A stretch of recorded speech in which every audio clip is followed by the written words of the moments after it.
अक्सर ख़राब वक्त में लोग कहते हैं कि अभी कुछ नया नहीं करना चाहिए, कुछ इन्वेस्टमेंट नहीं करनी चाहिए या कुछ काम एक्स्ट्रा नहीं करना चाहिए। कुछ दिन के लिए चुपचाप बैठ जाओ, कुछ दिन के लिए कुछ भी हाथ पैर मत हिलाओ, मतलब शांति से टाइम निकालो। कुछ टाइम बाद ये वक्त निकल जाएगा और सब ठीक हो जाएगा।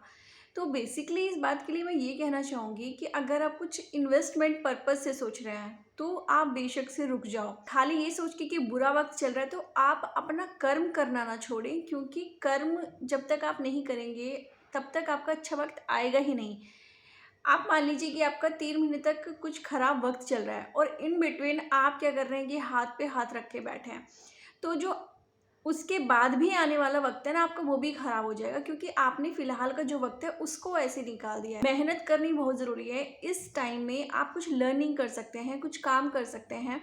एक चीज़ और होती है, अगर आप बुरे वक्त में कुछ सीख रहे हैं ना या फिर कुछ कर्म ही कर रहे हैं, मतलब आप कुछ ऐसी, ज़रूरी नहीं कि आप सीखने में टाइम निकालो, आप अपना कर्म करते रहो। अगर आपका कहीं पे पैसा खर्च नहीं हो रहा है, कहीं पे कोई लड़ाई झगड़ा नहीं हो रहा है, सिर्फ आपको अपना कर्म करना है, तो कर्म करने का जो फल है ना आपको बेशक से उस टाइम में ना मिले, उस टाइम में आपको लगे कि ये व्यर्थ ही हो गया है, फिलहाल मैंने जो भी 4-5 महीने या 1 साल मैंने जो भी काम किया इसका मुझे फल नहीं मिल रहा है। बट अगर आपका कर्म स्ट्रोंग है ना, तो जब आपका अच्छा वक्त आएगा वो उसमें आपको एड ऑन होके मिलेगा, क्योंकि आप एक तो मेहनत करके चीज़ों को अच्छी सीख गए हैं, आपको उसकी प्रैक्टिस भी हो गई है मेहनत करके। ऐसा भी नहीं हुआ कि आपने चीज़ें छोड़ दी हैं, आदत नहीं रही।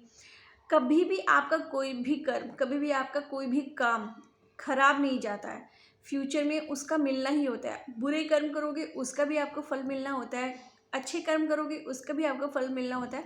और आप नॉर्मली भी कर्म करोगे ना, कर्म करने वाले जिसमें आप कुछ अपने काम को बढ़ाने के लिए कर रहे हैं, उसका भी आपको फल ज़रूर मिलेगा। जब भी वक्त अच्छा आएगा वो आपको दोगुना देके जाएगा।